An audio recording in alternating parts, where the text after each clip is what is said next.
Systems of linear inequalities. Here's a simple system. This is going to graph a horizontal line, and this is going to graph a vertical line, and the boundary lines, that is. And when you go ahead and graph all the inequality portion, you'll end up with a half plane here and a half plane here. Here you're going to have a dotted boundary line. Here you'll have a solid boundary line. Now the solution to the system is going to be the spots that they both have in common. So let's go ahead and take a look at it.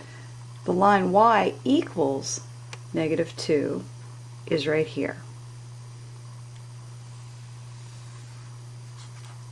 Now all the y's that are greater than or equal to -2 would be everything above that boundary line. Now, the line x equals 3 is going to be a vertical line right here. But as we can see, the x's don't include the 3. They go right up to it, but they don't include it. So we need a dotted line at x equals 3. So there's our boundary line. It will be dotted. Now, we want all the x's less than 3. So that's going to be everything in this direction. Now, the spots where they overlap are called the feasible region, or the feasible set. And that is the solution to the system.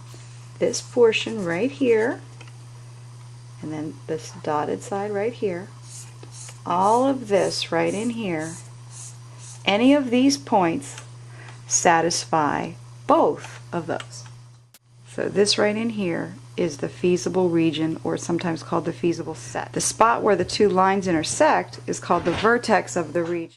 Megan owns the Cash It In Construction Company. They make doghouses and playhouses.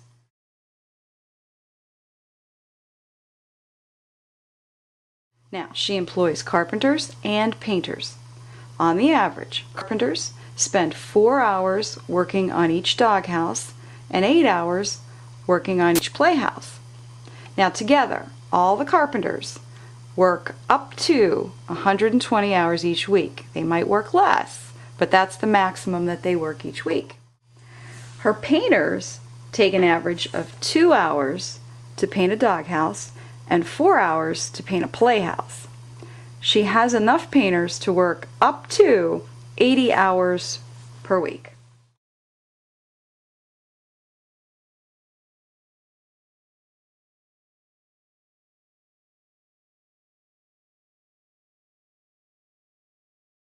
We're going to take this information and set up a giant system of inequalities.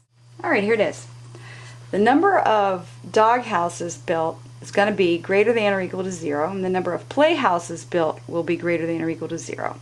So these are the first constraints. We're not going to have negative doghouses, so we're going to have a graph that's in the first quadrant. Now, let's take a look at carpenter's constraints. Up to a maximum of 120 hours per week. She has enough guys and gals to do that. Now the painters take 2 hours to paint a doghouse and 4 hours to paint a playhouse. And she only has enough painters to work a maximum of 80 hours per week. So here are the 4 inequalities that describe this system. Now we're going to go ahead and graph all 4 of these, and the spots where they intersect, all 4 graphs intersect, will be what we call the feasible. This will not be a completely shaded in area because we have a fraction of a house or a fraction of a playhouse.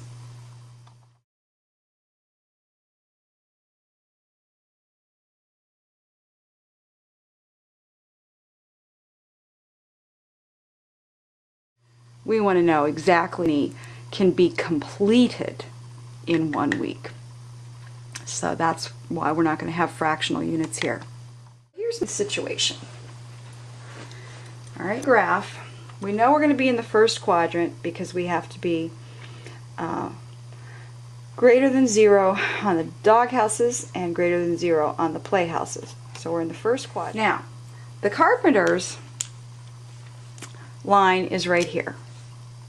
Okay? And we got this line by finding the x and y intercepts, or in this case the D and the P intercepts, which are right here and right here. If there are no dog houses built, we can build 15 playhouses, still be within our worker hours. And if there are no playhouses built, we can build 30 dog houses and still be within our worker hours. Alright, now the painter's line is right here. The painters can actually work faster than the doghouse, the carpenter people.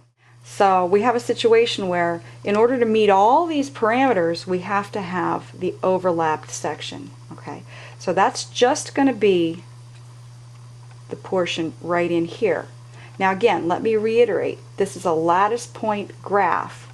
Okay, we want to know exactly how many of these houses can be completed in a week. Now you notice here I'm trying to put in all these dots, and doggone it, it's going to take me forever to do all these lattice points. Okay, so what we do in math, even though we know it's a lattice graph, we know it's a discrete graph, we are going to lightly shade in the overlapped portion right here, but we will make sure that we remember it's lattice point. These are discrete numbers here. Alright, any of these points in here could be completed within the parameters, and all the ones in between, and so on and so on. So let me just outline heavily here. Feasible region. This region right here, any discrete point inside this triangle will satisfy all 4 of these inequalities. Because we'll be less than this line, we'll be less than this line, we'll be greater than this line, than this line. A feasible set.